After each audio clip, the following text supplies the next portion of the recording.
Boa tarde para você que está junto conosco aqui na Boa Vontade TV. Ao Viver é Melhor que está começando. Sejam muito bem-vindos. Deus está presente, viva Jesus, em nossos corações para sempre. Iniciamos o programa de hoje com a nossa saudação de paz e boa vontade, registrando sempre, reafirmando com você esse compromisso da Boa Vontade TV e especialmente do Viver é Melhor, de promover educação e reeducação para a saúde. Nós percebemos todos os dias aqui no programa, inclusive, o quanto a medicina avança, quantos novos medicamentos, novos conhecimentos, pesquisas, mitos que são derrubados, novos conhecimentos que vão se impondo. Isso acontece o tempo todo, todos os dias. Por isso, a educação é importante, mas a reeducação nos dias atuais é fundamental. A gente tem mesmo que reaprender a cuidar da saúde, perceber com novos olhos a nossa postura. Hoje a gente vive cada vez mais, não dá apenas para a gente ficar buscando o diagnóstico precoce de doenças, a gente tem que pensar em prevenção de doenças. Então, é esse o nosso compromisso diário, aprender mais e viver mais. Não adianta só escutar tudo que a gente conversa aqui, não. Tem que levar para o dia a dia. Esse é o desafio que a gente traz para você. Mais uma vez, nesta tarde, nós vamos conversar sobre mais um assunto de saúde e eu tenho certeza que tem um monte de gente aí na audiência que sofre com isso que a gente vai falar já já.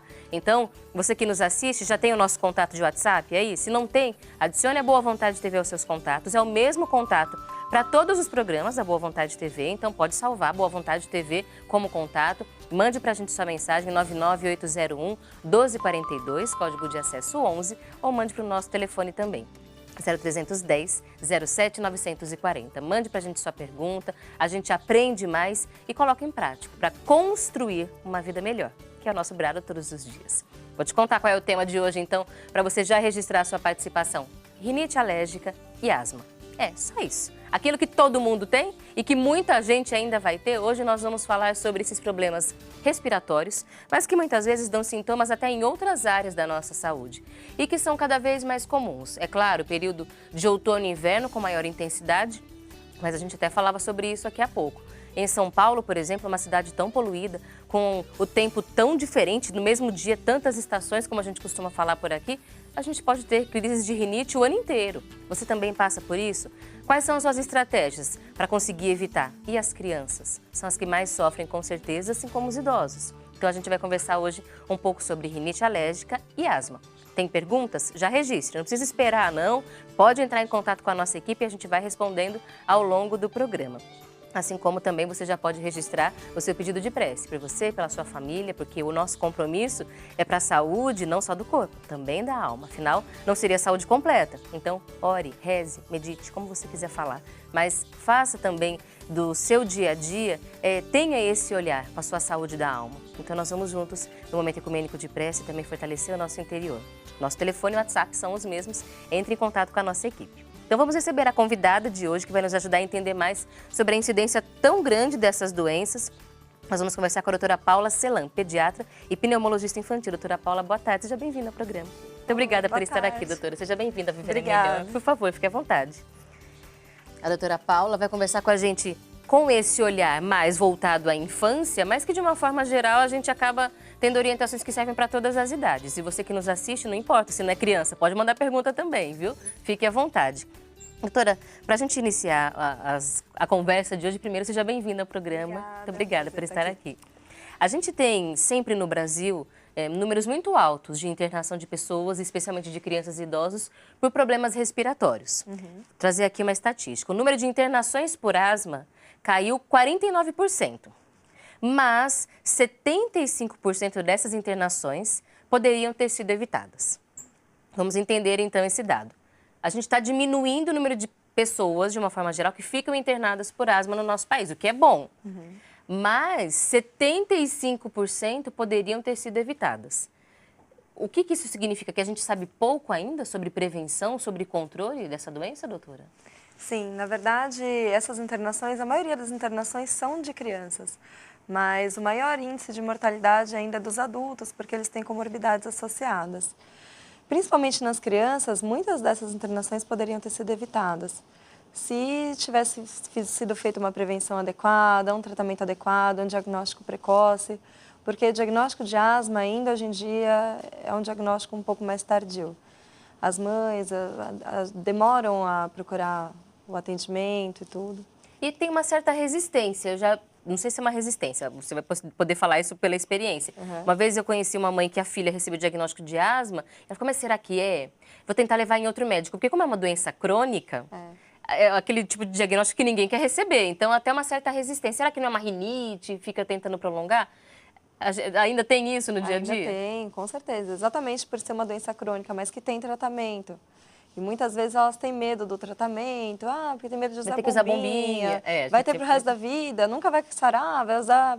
Não, a doença tem controle, talvez não seja a cura no momento, mas tem controle e a criança consegue ficar sem internar, fica sem ter crise, até deixar de usar medicação. Então vamos tranquilizar, mães, mães, pais, avós, todo mundo que está na audiência. Explica pra gente o que é asma, a gente já falou uma doença crônica, mas o que significa isso? Que doença é essa e como é que se classifica? É leve, moderada, grave? Como é que é, doutora? A asma é uma doença crônica inflamatória, uma inflamação das vias aéreas. As vias aéreas diminuem o calibre e faz uma obstrução ao fluxo de ar. Quando esse fluxo de ar é obstruído, a criança, o adulto, acontece o sibilo. Então, aqui é um calibre de uma via aérea normal e aqui é a obstrução.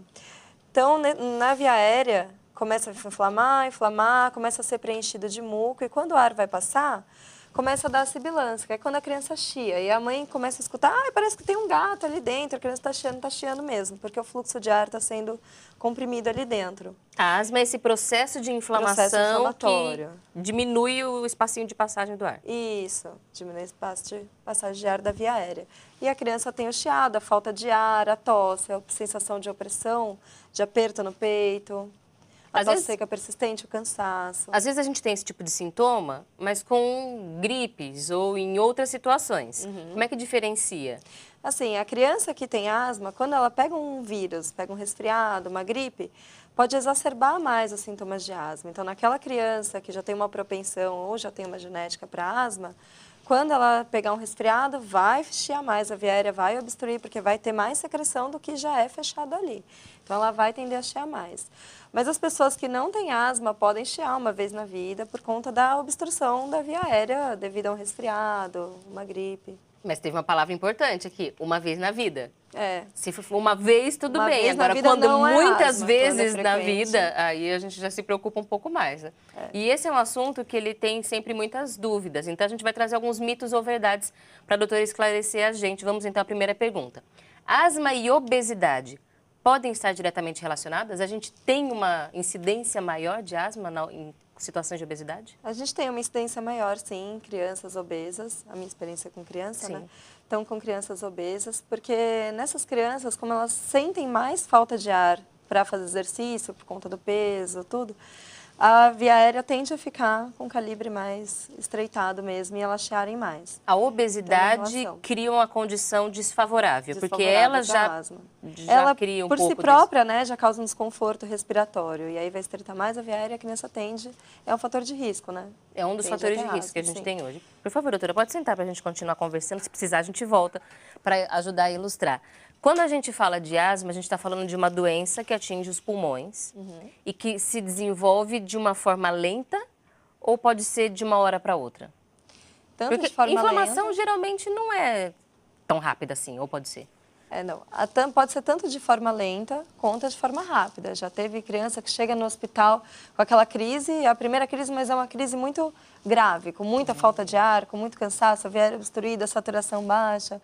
Mas essas crianças que chegam de forma abrupta, normalmente elas já tiveram algum antecedente, só que talvez a mãe não tenha se ligado que foi realmente. Às vezes ela já tenha tido um sinal de cansaço, de falta de ar em algum outro momento, em algum outro resfriado que teve na vida, mas não deram importância.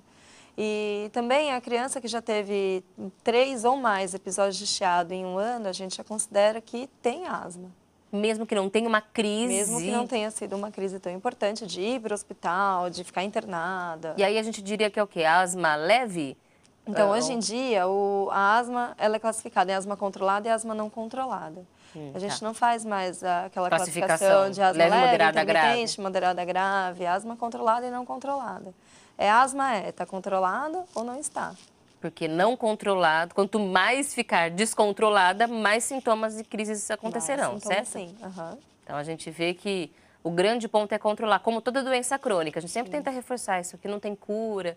É sempre difícil receber um diagnóstico desse, é claro, a gente sabe disso. Agora, o importante é entender que tem controle, com boa qualidade de vida, porque as mães pensam muito, ela não vai poder fazer atividade física, vai ter problema de desenvolvimento. Se controlar, vai ficar tudo bem. Não tem nenhuma contraindicação a atividade física, a criança pode levar uma vida normal.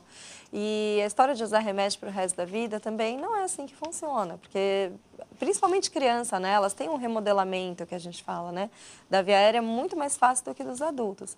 Então, com o passar do tempo, com o controle, com o uso da medicação, ela pode vir a parar de usar a medicação e deixar, e nunca mais ter crise mesmo. Agora, um ponto fundamental para um tratamento é um diagnóstico. Tem que chegar ao médico, a doutora falou. Às vezes tem sintomas que são ignorados, crises que passam despercebidas. E um ponto importante quando a gente fala de doença respiratória é diferenciar as coisas. Então a gente vai explicar. A senhora explicou o que é o asma, o que é essa doença. Agora, rinite alérgica. Por que muita gente confunde, muita gente fala rinite asmática ou mistura todas as coisas? O que é a rinite? A rinite alérgica, né? Ela comete mais as vieiras superiores. A criança geralmente apresenta um prurido nasal, pode ter um prurido ocular associado também, espirros, principalmente pela manhã. E principalmente ela é desencadeada pelo ambiente, né? Então, São Paulo, né, uma cidade muito poluída, já é um fator de risco, né? Exatamente por morar em São Paulo. Tem criança que também ataca rinite por contato de pelo de gato, pelo de cachorro, por poeira, por mofo, às vezes dorme na lateral da parede, tem um pouco de mofo, ataca o nariz da criança. A mudança climática também faz atacar a rinite da criança. É uma inflamação das vias aéreas mesmo, superiores. No caso da asma, chegou, já está no pulmão, asma, é mais, pulmão. Mais grave? A gente poderia dizer que é mais grave ou não? A asma bem controlada não é grave, mas uma asma não controlada, sim. E uma rinite não controlada também é bem chata. É, bem chata. E a rinite é mais a sensação de incômodo, né? A asma não. A asma é uma doença que pode vir a ser grave, ter uma internação no futuro. E aí a gente consegue começar a diferenciar esses sintomas até as doenças pelos sintomas.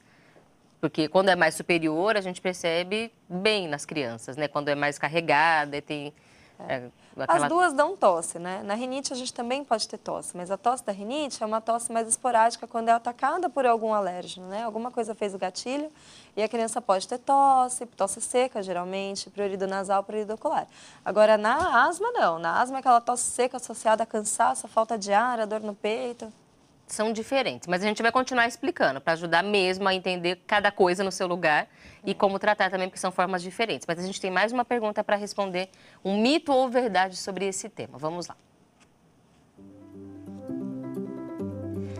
Isso é verdade, doutor, ou é mito? A rinite é um tipo de resfriado que nunca melhora. A sensação, parece mesmo, Ela né? parece ser um resfriado que nunca melhora, né? Porque os sintomas são esses, do prurido e tal, mas não é um resfriado que nunca melhora. Só os sintomas que parecem, né? O processo disparador é completamente diferente. É completamente diferente, porque o resfriado é causado por um vírus, né? E é pontual. Pegou um vírus, vai ter congestão nasal, vai demorar 10 a 14 dias para melhorar. Resfriado é vírus, então não precisa de tratamento com antibiótico, nada. Geralmente é sintomático, só inalação com soro, lavagem nasal, já melhoram. 10 a 14 dias. Não. 10 a 14 dias é normal, não resfriado. Uma rinite é um processo crônico também. Se não é tratada, vai continuar com sintomas. Vai aparecer um mês de espirro, de coriza, de coceira no nariz, coceira no olho. E aí a gente começa a ter mais um ponto de observação, o tipo de sintoma e o tempo que dura. Porque às vezes até fica assim numa crise de rinite, 10 dias melhora, mas passa uma semana já piora de novo. Sim, e é desencadeada por alguma coisa, né? Então começa a associar, brincou com o gato da vizinha e atacou o nariz. Brincou com o cachorro, ou entrou em um lugar que tinha mofo, ou a mudança climática mesmo, né? A gente já começa a conseguir associar um disparador. Vamos responder mais uma pergunta aqui. A rinite só ocorre nos dias mais frios, doutora? Sim ou não? Não. Ela piora nos dias mais frios por conta do clima, mas não ocorre só nos dias frios. Pode ser uma coisa diária mesmo, principalmente se o alérgeno estiver dentro de casa. Se não tiver a ver com o tempo frio, né? Porque o frio também irrita um pouco, né? Sim, a própria mudança, né? Às vezes hoje está muito quente, chega amanhã e muda o tempo, principalmente na nossa cidade, e fica frio demais, pode atacar. Mas não, ácaro tem o ano inteiro. Tem o ano né? inteiro, Pelo de né? gato tem o ano inteiro, em qualquer temperatura, então não é só no frio, né? Não, tem muitas medidas, né? E no calor também tem muito ar-condicionado, né? Muito então tá calor, mas a gente tá o tempo todo sob exposição de um ar frio, que às vezes está sujo, ainda é ar-condicionado, não limpa direito. Então, temperatura não é uma garantia, né? Não é uma garantia. No ar-condicionado, o ideal é que a gente sempre limpe o filtro, né? Uma vez por mês, pelo menos, e não deixe, principalmente para criança, naquele ar polar, né? Pode deixar o ar-condicionado ligado, não tem contraindicação. Mas desde que seja numa temperatura adequada. A mesma coisa com o ventilador. A gente está falando sobre esse assunto hoje com a doutora Paula Celan, que continua com a gente aqui no programa. Para retomar o nosso bloco, vou trazer mais uma pesquisa para você. De acordo com a Sociedade Brasileira de Pneumologia e Tisiologia, a asma é a doença respiratória que mais leva a internações no país. Apesar de ter diminuído, como a gente falou no bloco anterior, ainda é a causa que mais interna pessoas no nosso país. De acordo com o Ministério da Saúde, São Paulo é o segundo estado com maior número de internações. Em 2018, foram 6.000 internações entre janeiro e junho. 6.000 internações em 6 meses, só por conta de asma. Então, a gente vê que é um número considerável.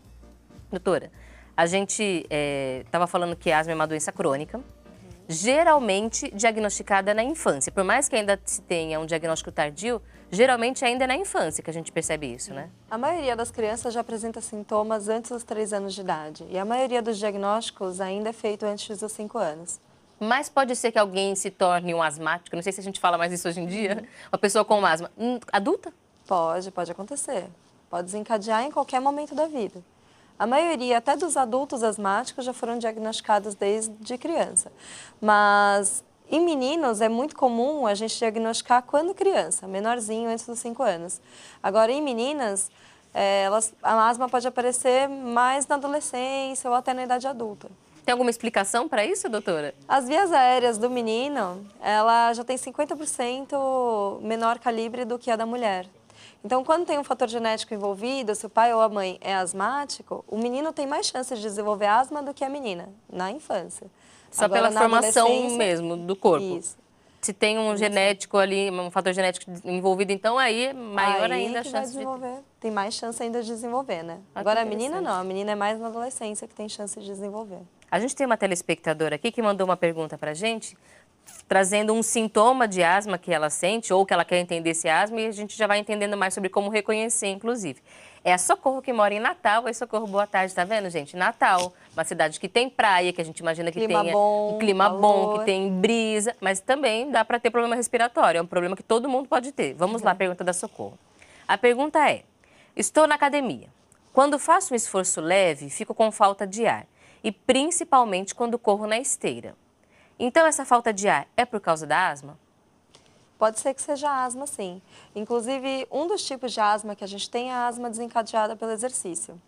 Eu tenho 2 pacientes no consultório, um deles ele é até federado de natação, treina muito mesmo, nada 7, 8 quilômetros por dia, 6 vezes por semana.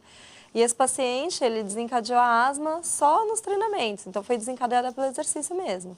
E ele usa o remédio antes do exercício, muitas vezes ele tem que parar no meio para fazer o uso da medicação novamente. Porque o esforço é maior. O esforço desencadeou a asma dele. Então, no caso da Socorro, pode ser? Pode ser que sim. A gente tem que fazer sempre o teste, né? No caso dela, que já tem mais de 6 anos de idade adulta, a gente consegue fazer a prova de função pulmonar, que é um exame que a gente mede a capacidade de função do pulmão e vê se tem obstrução. Se tiver obstrução nesse exame, é muito sugestivo de asma. Então, Socorro, se você ainda não fez esse exame, é bom fazer. É bom fazer, procurar o pneumologista. Né? E tem que conversar sobre essa característica, né? Sim. Sempre depois do esforço na atividade física, porque aí ela vai ter orientação igual esse paciente. Antes de começar, faz o uso da medicação, vai ter um... Se tiver algum sintoma durante, faz de novo, mas principalmente antes de iniciar o exercício. Socorro, muito obrigada pela participação, viu? A gente tem aqui uma outra pergunta para responder, que já é um pouquinho diferente, fala sobre tratamento e tudo mais. Então, eu vou agradecer a Priscila, que é de Manuel Ribas, no Paraná. E Priscila, boa tarde. No próximo bloco a gente já traz a sua pergunta. Só para a gente conseguir agora entender um pouco melhor sobre diagnóstico e os sintomas, tanto da asma quanto da rinite alérgica, tá bom? Mas não saia da audiência, a gente já responde a sua dúvida. A gente está falando sobre falta de ar. Esse é o principal sintoma de asma, doutora? O sintoma é a falta de ar. E também acontece muito tosse seca e o aperto no peito. Quando elas chegam no consultório, a gente sempre faz algumas perguntas. Então, se acorda à noite para tossir, porque muitos sintomas acontecem na fase noturna. Se tem falta de ar aos esforços, então nos mínimos esforços, para subir uma escada, o paciente sente falta de ar. Se quando corre ou quando a criança brinca demais, sente falta de ar, começa a tossir ao fazer exercício ou começa a ficar muito cansado ao fazer exercício. E se teve que usar o broncodilatador em algum momento da vida já, em que momento que foi. Se chegou no pronto-socorro, o médico auscultou e estava com aquele sibilo, aquele chiado que a gente falou, né, que parece o gatinho dentro. E aí, esses são sintomas para asma. Sim. Quais são os sintomas da rinite alérgica? Para rinite é mais os sintomas mesmo de via aérea superior, né? Então, às vezes, até uma tosse seca pode ser rinite também, mas a tosse seca associada ao prurido nasal, à coceirinha no olho, aos espirros, principalmente pela manhã, e a rinite desencadeada sempre por algum alérgeno, né? Pode ser que a pessoa tenha só um sintoma? Por exemplo, Pode. não tem nariz escorrendo, não tem coceira no olho, mas tem tosse. Tosse seca que não para. Sim, a tosse seca em si, ela pode ser outras coisas. Ela pode ser uma rinite, ela pode ser uma asma, ela pode ser um refluxo. Então, somente a tosse seca, se a pessoa chega no consultório, eu tenho só tosse seca, a gente tem que fazer uns exames mais detalhados, né, para excluir outras causas também. Os outros sintomas são mais específicos de rinite. Aí já é um diagnóstico mais direto, né? Qual é a investigação que você faz quando o paciente chega no consultório e começa a contar a história? Que tipo de informação vai te ajudar a identificar? É asma, é rinite ou qualquer outra coisa? Em geral, para rinite, a gente consegue fazer o prick test, né, que são testes alérgenos na própria pele, né, do paciente. E aí consegue ver se tem alergia a pólens, gramíneas, fungo, poeira, ácaro, a que tipo que é. Também a gente consegue fazer essa dosagem pelo sangue. Em crianças menores de 2 anos, muitas vezes a gente não consegue pegar ainda, porque não converteu, os alérgenos ainda não chegaram a converter os níveis no sangue. Não vai aparecer. Se fizer exame, pode ser alérgico, mas não vai aparecer o resultado disso ainda. Tá. Mas depois dos 2 anos a gente já consegue. Inclusive até nas alergias alimentares, com leite, ovo, que também pode desencadear tosse, outros sintomas de asma, de rinite. A gente faz sempre o screening dos exames laboratoriais, né? Isso vai ajudar, no caso da rinite, a descobrir o que é que dispara. O que é que dispara, exatamente, dos alérgenos.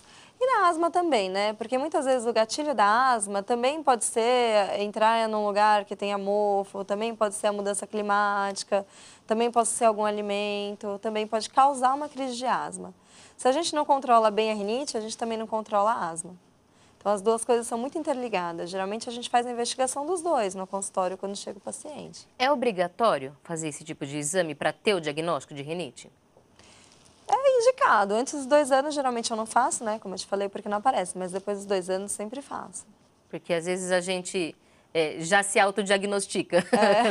Pega assim, acho que eu tenho rinite, né? E a gente, então, é bom fazer o exame para conseguir ter um diagnóstico mais preciso. Isso, e para direcionar também, né? Saber o que a família tem que evitar para melhorar a qualidade de vida. Se é poeira, não varrer a casa, sempre passar pano úmido ou aspirador de pó. Se é mofo, tentar ver nas paredes se tem alguma coisa. Se é o pelo de gato, do cachorro, tentar não deixar esses bichinhos dentro de casa. Antes a gente falava muito sobre bronquite e bronquite asmática. Existe, a gente ainda usa isso? Qual que é a diferença de bronquite e asma?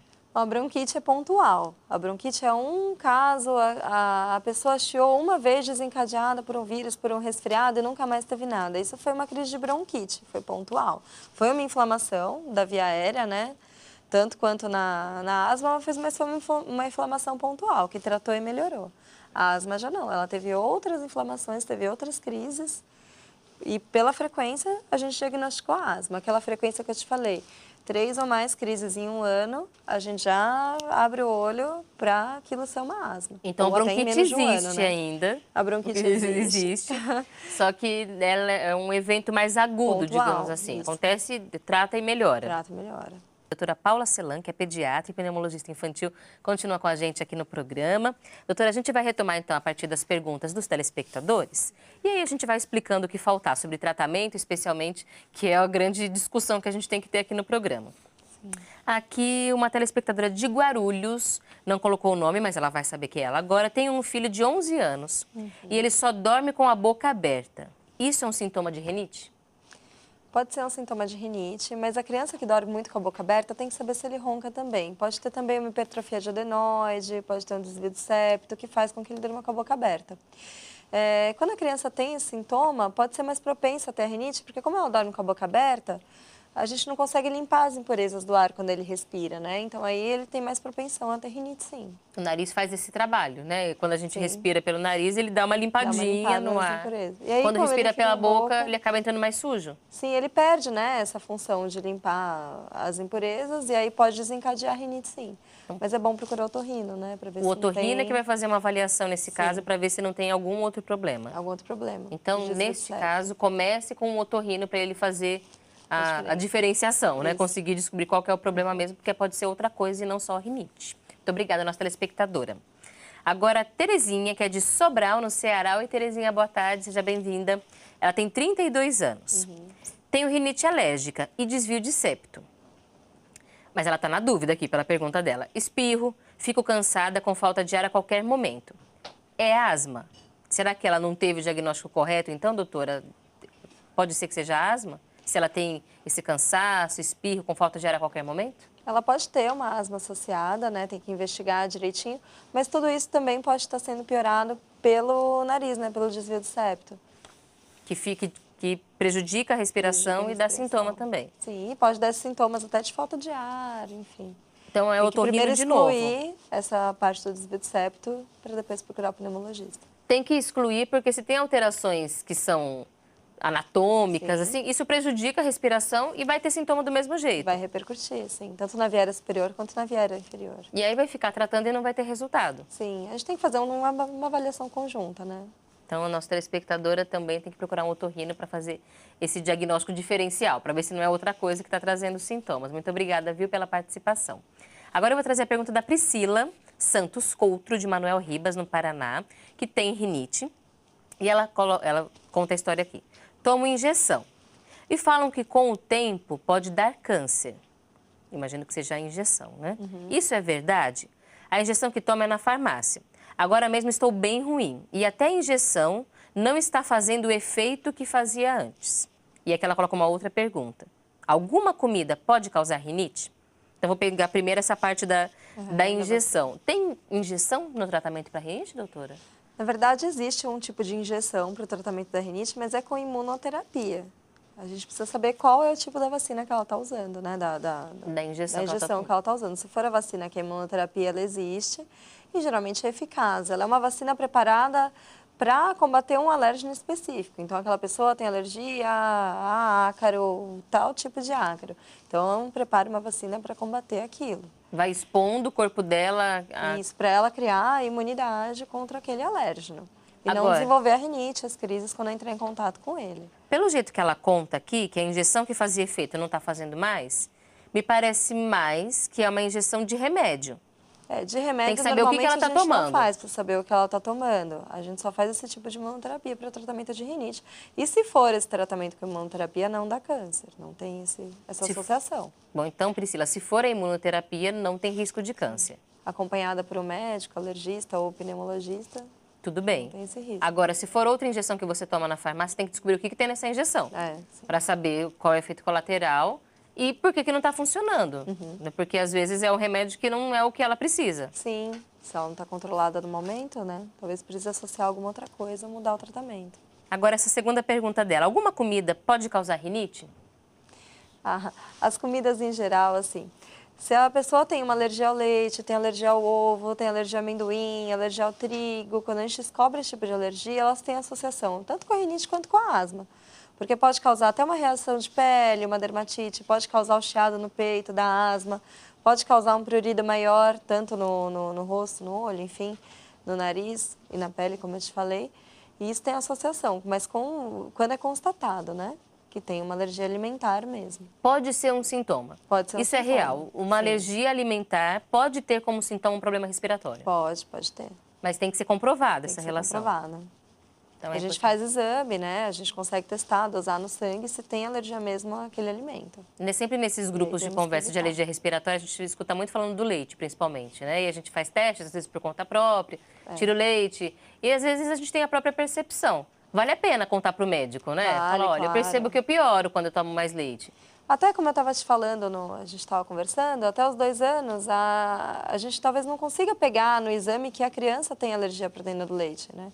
Mas ela existe. Muitas vezes pode ter uma alergia ao leite, mas não sair no exame. E aí é só pela clínica mesmo. A criança, quando toma, tem uma reação na pele, ou apresenta chiado de repetição e tira o leite, melhora. Mas aí tem que acompanhar direitinho com o pediatra ou pneumologista. Para poder fazer a condução do tratamento, especialmente na infância, quando toda decisão pode trazer um impacto, né? No desenvolvimento da criança, na parte nutricional. Então tem que ser sempre uma decisão bem orientada. Vai tirar o leite da criança, mas vai colocar o quê no lugar, né? Tem que ter orientação para fazer isso do jeito certo. Muito obrigada, nossa telespectadora. Agora, a Edna Maria Gonçalves, que nos acompanha em Campo Grande, no Mato Grosso do Sul. E Edna, boa tarde. Ela quer saber o seguinte, doutora, rinite dá dor de cabeça? Até por conta da fluidificação do nariz que a gente estava falando, né? Se ela tender a ficar de boca aberta, dormir de boca aberta, pode ressecar mais as vias aéreas e isso pode dar dor de cabeça. Quando dá aquela sensação de entupimento, assim, né? Às vezes dá um pouco de dor de cabeça. Claro. Agora, rinite não tratada, pode virar sinusite? A sinusite é uma infecção, né? Diferente da rinite, que é mais causada pela alergia.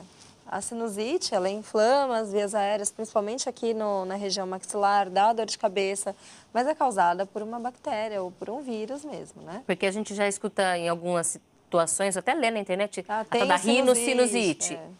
Já mistura as duas coisas. Qual que é a diferença? A rinocinusite ela é diferente, ela também é causada por um vírus e aí ela causa sintomas associados com a via aérea superior, então ela causa um gotejamento posterior nasal, como produz muita secreção, goteja e cai pela via aérea superior, aqui pela garganta, e quando a gente coloca um palitinho para olhar, vê o gotejamento, aquela secreção caindo. Isso é a rinocinusite, o nariz entupido mais a secreção caindo pela via aérea superior. Mas aí não é causado pelo ácaro ou pelas coisas que dão a rinite alérgica. É outra coisa. Então, os nomes são parecidos, mas têm origens diferentes. Exatamente. A rinite é uma coisa crônica, né? A rinite alérgica é crônico, causada por um alérgeno pontual, e a rinocinusite e a sinusite são causados por vírus ou bactérias. E tem uma duração mais autolimitada, né? 10 a 14 dias, muitas vezes precisa de tratamento, ou com antibiótico, ou não, né? Precisa ser avaliado. A gente viu que dá um trabalho descobrir o que tem de verdade, né, e que faz diferença, porque são coisas diferentes. Então, doutora, rinite, já que a gente está falando bastante de rinite aqui, é alérgica. Chegou o paciente, fez o diagnóstico, confirmou, olha, rinite alérgica. Qual que é o objetivo do tratamento? Bom, o objetivo do tratamento é o controle dos sintomas, né? Da qualidade de vida para o paciente. A gente não pensa em cura em rinite alérgica. A cura vem se a gente conseguir eliminar todos os alérgenos, mas tem que ver o que causa a rinite, né? Se é a poluição, se é a poeira, a mudança climática, a gente provavelmente não vai conseguir se livrar delas, né? Não.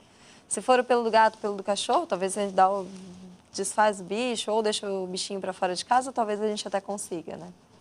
Mas a gente pode pensar em cura, mas o objetivo maior é controle de sintomas. Controle dos sintomas. E muitas vezes consegue ficar sem a medicação, né? Depois que a gente controlar bem os sintomas, né? A pessoa consegue lidar com a crise. O tratamento da rinite, muitas vezes a gente faz com corticoide nasal. Lavar bem o nariz para manter a via aérea lubrificada sempre. Com soro fisiológico? Com soro fisiológico, várias vezes ao dia. A gente pode lavar com a seringa ou até com spray nasal. E tem sprays nasais à base de corticoide. Esses à base de corticoide diminuem a inflamação e controlam os sintomas. Quando não é controlado só com corticoide nasal e inalação com soro, muitas vezes a gente pode associar um antialérgico para usar por 10, 15 dias, também é num período limitado, não precisa usar por muito tempo. E se é numa rinite que não está tendo controle nenhum com esses 3, talvez a gente até consiga associar um corticoide via oral. O importante é o paciente tem que ter essa vivência, né, do tratamento antes de ter crise. Antes de ter crise, para controlar os sintomas, evitar a crise, né? Não dá para esperar, mas se não usa medicação e a crise começar, ele pode começar a usar a medicação que vai ajudar Pode ainda. começar a medicação. Muitas vezes também eu deixo um medicamento de uso diário e uma receitinha para crise. Então, se tiver crise, se mudou de ambiente, foi em algum lugar que tinha alguma coisa que atacou, usa essa receita. E aí a gente começa com antialérgico específico. A gente começa a pensar também na importância do ambiente, do fator ambiental. Porque, por exemplo, a gente aqui em São Paulo já sabe, começa agora, chegar num período que está mais frio, a gente já começa a se preparar, já começa a tirar a roupa de armário, pronto, já começou, tem ácaro circulando. Então, a gente já consegue ter esses cuidados. Sim. Quais são as orientações ambientais para quem tem rinite alérgica? Bom, de ambiente, principalmente no quarto que a pessoa vai dormir. Tirar bichos de pelúcia, porque eles juntam muito ácaro. Se a criança tiver aquele bichinho que dorme, que usa de estimação, a gente tem que lavar com frequência. Aquele bichinho tem que lavar a cada 2 dias. Trocar as roupas de cama com frequência. Tentar deixar o colchão e o travesseiro, mesmo sem roupa de cama, tomar sol.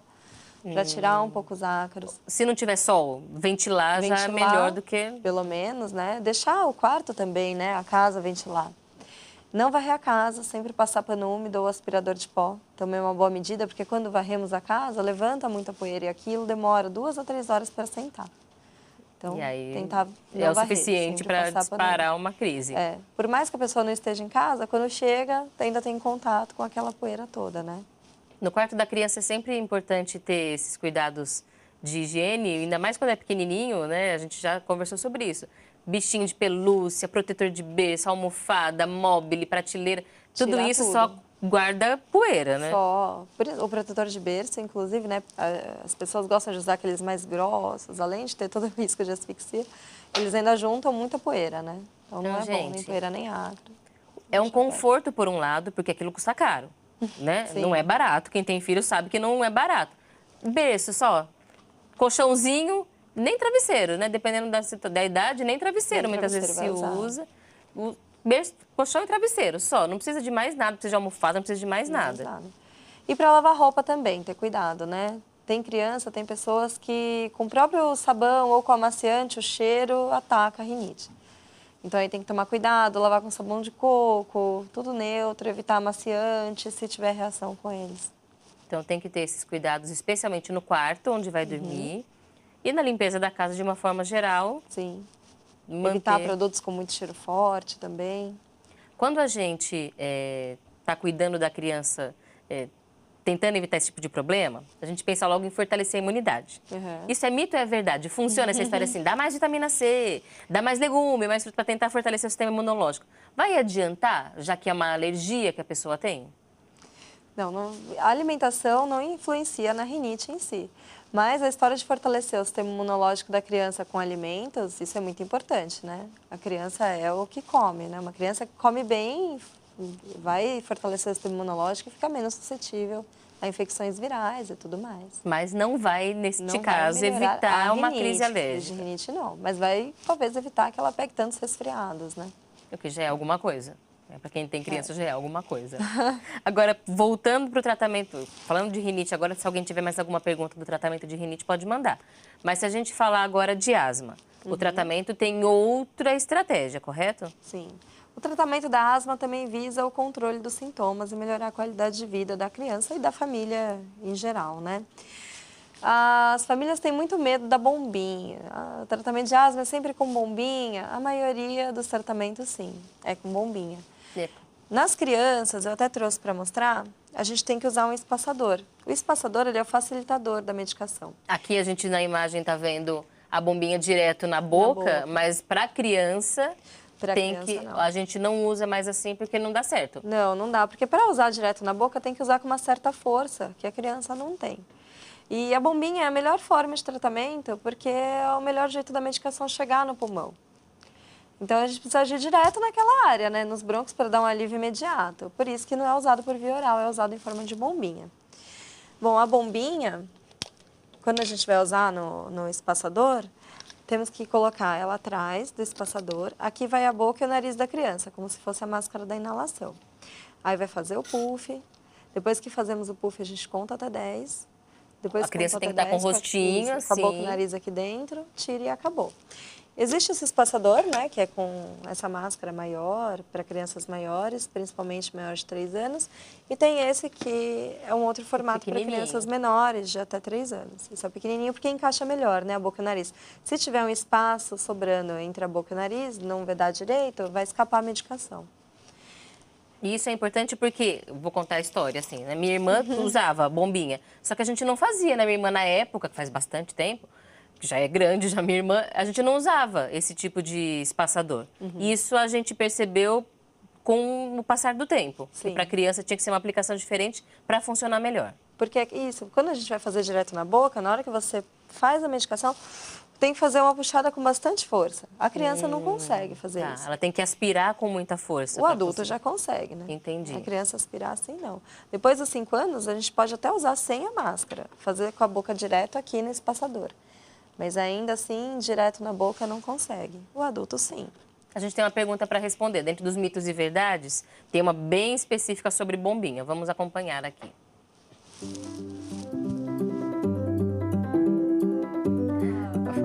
Mal pro coração. Essa pergunta clássica de consultório. Consultória, né?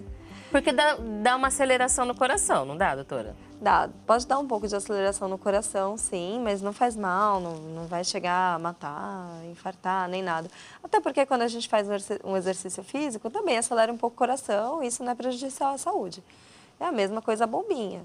Não vai acelerar a ponto de causar nenhum mal à saúde da criança ou do adulto. Então, a gente pode perceber um pouquinho de taquicardia depois que usa a bombinha, mas está sob controle. Sim, sob controle. Até antigamente tinha medicamentos que colocava na inalação para controle da asma e também acelerava o coração. Ele acelera mais do que a bombinha acelera muito menos. Tem pouco efeito colateral, mas comparado ao bem, o benefício é muito maior, né? E sempre quando é criança a gente fica preocupado, né? A gente não gosta de ver a criança pequenininha, às vezes com taquicardia, mas tem que pensar nisso. É melhor isso do que uma criança que não consegue respirar. Sim. E a taquicardia é muito pouca. Também. E passa rápido. Passa muito rápido. O efeito colateral da bombinha não vai disparar um problema cardíaco na criança no futuro. A criança que usa a bombinha a infância inteira não vai disparar um problema do coração. Nem momentâneo, nem a longo prazo. Então, não tem nenhum efeito colateral assim. Dá para usar, então, sem preocupação. A gente tem mais perguntas aqui para responder chegando da nossa audiência, mas pode usar a bombinha sem preocupação, então, desde que com recomendação, porque essa é outra pergunta. Sim. Por exemplo, já tive lá um histórico, um dos meus filhos já teve que usar bombinha. Se hoje ele tiver algum sintoma, dá certo se eu tentar fazer o mesmo esquema que foi usado anos atrás, quando ele teve uma bronquiolite, por exemplo, doutora? Assim, nós temos 2 tipos de tratamento, né? A gente tem o tratamento da fase aguda da crise, que é com a bombinha de alívio imediato. Se o seu filho tiver naquele momento aquela crise pontual e você der a bombinha de alívio imediato, pode ser que tenha sucesso.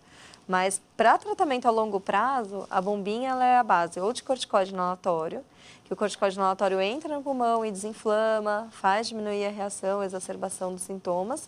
Ou temos também a bombinha, que é corticoide inalatório mais o broncodilatador. Essa é outra fase de tratamento. Tá. Essa corticoide inalatório com broncodilatador, o broncodilatador entra, abre o brônquio e entra o corticoide inalatório para desinflamar o pulmão. E aí é uma outra fase de tratamento. Então, no caso de quem tem asma, o tratamento tem fases diferentes. Tem fases diferentes. Tem a do agudo, então, quando está em crise. Que é a bombinha do alívio. Aquela pessoa que é asmática sempre vai ter o que faz tratamento. Usa o tratamento com aquela bombinha, que é só o corticoide inalatório ou o corticoide inalatório com broncodilatador de longa duração, que vai melhorar os sintomas. E aquela do tratamento agudo, que vai usar só na hora do alívio. Que também é um broncodilatador que a gente chama, só que de curta duração. Faz, melhora na hora e não vai tratar, vai só aliviar aqueles sintomas. O que vai tratar é o outro remédio que vai ser usado fora da crise. Sim, fora da crise, que vai ser de uso diário. A minha pergunta era essa. Toda referência que eu tenho aqui de doença crônica, pelo menos a maioria, hipertensão, diabetes, são medicações diárias. No caso de quem tem asma, é bombinha todo dia? Para tratamento, sim. A bombinha é de uso diário. Mas não necessariamente ela vai usar para o resto da vida. Assim, em algum momento, a gente consegue tirar o tratamento. Se a criança passar 1 ano sem crise, 6 meses sem crise, a gente começa a ir reduzindo a dose da medicação. até em algum momento conseguir tirar a medicação e deixar ela sem. Se estiver controlada, vai conseguir ficar sem a medicação, sendo acompanhada pelo pneumologista.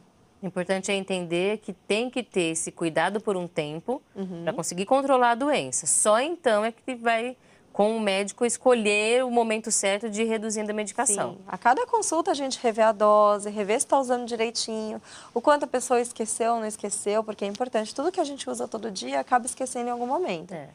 Tem que ter adesão ao tratamento. Aderindo direitinho ao tratamento, usando corretamente, a gente consegue ir manejando a dose, até ter uma redução eventualmente e até, se necessário, conseguir tirar.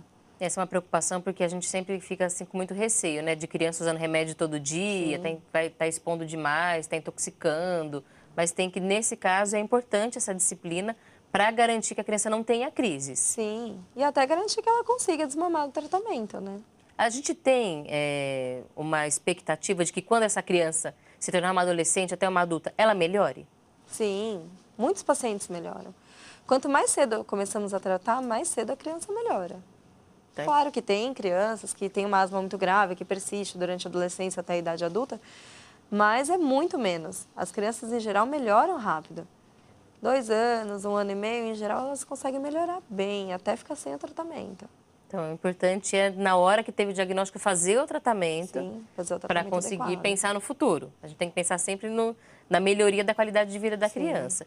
E aí, pensando no ambiental também de quem tem asma. No caso da rinite, é a limpeza da casa e tudo mais. Para quem tem asma, por exemplo, sempre tem aquela dúvida, meu filho vai parar de fazer atividade física, vai ter que parar de correr na escola? Essa é uma recomendação? Não, a criança que está controlada, que está usando remédio direitinho, não precisa parar de fazer atividade física. Pode fazer atividade física normalmente, inclusive atividade física é importante, né? Para não ter crise, ajuda também, porque desenvolve, ajuda na maturação do pulmão, ajuda no desenvolvimento da criança e qualquer atividade física também. Porque se falava muito na natação, põe na natação que melhora. A natação é boa para respiração, mas e a tal do cloro que está na água? Hoje em dia a gente fala muito, né? O ozônio é melhor do que o cloro, mas também não é fácil achar piscina com ozônio, não tem em todas as academias por perto. Mas não só a natação é boa, qualquer atividade física é boa. O importante é que a criança goste, porque às vezes você coloca na natação e a criança não gosta, mas gosta do balé, do karatê, então gostando é o que importa. Qualquer atividade física já vai ajudar. Exatamente. Nosso tema hoje é rinite alérgica e asma. E a gente continua respondendo as perguntas da nossa audiência, inclusive porque, assim como a Márcia Salles, de Poços de Caldas, Minas Gerais, está com dúvida. Márcia, muito obrigada pela participação. Seja sempre bem-vinda. Mandou pergunta pela primeira vez, é sempre muito bem-vinda, viu? Ela está com dúvida porque a gente tem tantos nomes parecidos, doutor, então vamos explicar para ela qual a diferença entre asma e bronquite asmática.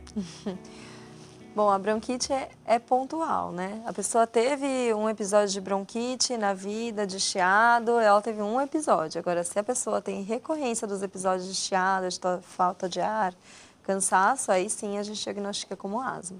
Os sintomas são os mesmos? Os sintomas são os mesmos. Falta de ar, cansaço, tosse persistente. Agora, na bronquite asmática, teve uma vez, tratou, acabou, teve uma inflamação, só passou. Foi uma inflamação naquela hora. Agora, momento. se acontece com frequência, aí é asma. Diagnostica como asma. Aí não é bronquite asmática que se repete. A bronquite, tem que fazer uma investigação. Sim. Mas o nome bronquite e asma, hoje em dia eles são muito ligados, né? Antigamente, asma era bronquite. Mas a gente se vê que não, a bronquite é pontual, a asma é uma doença mesmo. Então, a frequência que faz a diferença, Márcia. Se está acontecendo com frequência, então investiga que pode ser asma. E nesse caso, é o pneumologista que vai investigar. Tem algumas coisas que a gente falou aqui, tem que ir para o otorrino, mas tem a situação que tem que ir para o pneumologista, como, por exemplo, para diferenciar asma de bronquite asmática. Muito obrigada, viu, Márcia? Agora, a Vivian da Costa Pereira, que nos acompanha aqui em São Paulo, capital, também ligou pela primeira vez, é muito bem-vinda também, viu, Vivian? Ela pergunta, ela sofre de bronquite há uns 10 anos. Sente que agrava muito quando corre ou anda depressa e com o frio. Aí ela pergunta, posso praticar algum exercício físico? Já que ela percebe que quando corre, por exemplo, quando se esforça, piora. E qual o mais indicado? O exercício físico mais indicado é o que ela gostar, é o que a gente falou, não tem contraindicação, qualquer tipo de exercício não tem. Agora, se ela tem sintomas ao exercício, tem que ver qual o tratamento que ela faz. Se ela usa remédio diariamente, se ela não usa nada, usa remédio só na crise, porque tem gente que tem asma, trata, mas só está usando na crise, mas ele não está tratando, tem que usar o remédio todos os dias para obter o controle. Tendo esse controle, talvez ela consiga praticar atividade física, e andar e correr sem ter nenhum sintoma. A gente tem que entender, pelo que eu compreendi, que a doença não é uma limitação para nada, para atividade física, para trabalhar, para fazer nada. Estando controlada, o controle é que é importante, porque sem controle ela não vai ter força para fazer isso, ela não vai conseguir fazer as atividades. A gente maneja a medicação até o momento que a pessoa esteja controlada e conseguindo ter uma vida normal. O importante para a Vivi é fazer o que ela gosta. O importante é fazer atividade física. Sim. Agora, se fizer natação, é bom? A natação realmente é boa para a respiração? A natação realmente é boa, mas a natação é boa porque ela mexe com todos os membros do corpo, né? Ela ajuda no desenvolvimento de forma geral. É um exercício bem completo. Sim. Mas se estiver fazendo mal, pode fazer outra coisa que Pode, se ela gostar de outra coisa também, pode fazer qualquer outro exercício. Muito obrigada, viu, Vivian? Agora a pergunta da Irani Mourão, de São Gonçalo, Rio de Janeiro, que ligou pela primeira vez também. Mandou uma pergunta sobre um outro assunto de problema respiratório na infância. Ela conta que o filho dela teve tuberculose ganglionar. E ela queria saber quais são os tipos de tuberculose que existem, além do tipo pulmonar. Sim, existem diversos outros tipos de tuberculose, sem ser a tuberculose pulmonar. Mas o mais importante é que todos eles requerem tratamento e investigação. A tuberculose é muito importante, pulmonar ou extrapulmonar, qualquer outro órgão, mas ela tem que ser investigada, tem que ser tratada. Uma tuberculose, quando tratada adequadamente, não vai trazer complicações para a saúde da criança. Não, tratada adequadamente não, nem do adulto. E a gente fala tratar adequadamente porque é um tratamento longo, um tratamento que exige muita disciplina. Exatamente. Se a Irani fez esse tratamento certinho com o filho dela, então tá tudo bem. Tá tudo bem. Irani, nesse caso, é importante esse acompanhamento, até porque a criança não consegue se tratar sozinha, a gente sabe muito bem disso. Então, a importância dos pais estarem atentos quando a gente fala de rinite alérgica, de asma, é muito isso também, né? A família tem que estar orientada, a família tem que saber como proceder para conseguir ajudar a criança, porque sozinha ela não vai conseguir se tratar, não é, doutora? Exatamente, é muito importante. A criança não consegue fazer nenhuma medicação sozinha, né? Então, a assiduidade é da família, né? De fazer diariamente. Assim a gente termina a nossa conversa de hoje percebendo que dá para tratar, a gente não tem que se conformar, conviver com crise sempre, a gente tem que pensar mesmo em melhorar a qualidade de vida. E se não estiver funcionando, procure um médico. Ele vai ver o que está dando errado nesse tratamento todo, porque remédio tem, estratégia tem, a gente tem que fazer a nossa parte. Doutora Paula, muito obrigada por responder as nossas perguntas aqui no Viver é Melhor. Seja sempre muito bem-vinda ao nosso programa, doutora. Nós conversamos com a doutora Paula Celan, pediatra e pneumologista infantil, sobre esses dois temas. Se você tiver sugestões de assunto para contar para a gente, pode mandar sempre, pode compartilhar suas dúvidas. O importante é a gente buscar informação de qualidade, como a gente busca fazer todos os dias aqui no Viver é Melhor. Muito obrigada, doutora, muito obrigada aos que mandaram perguntas para nós. A gente vai para o intervalo agora e no próximo bloco, momento ecumênico de prece, sempre buscando saúde para o corpo e para a alma. Então participe também. Ligue, registre seu nome pelo telefone ou pelo WhatsApp e a gente volta já já.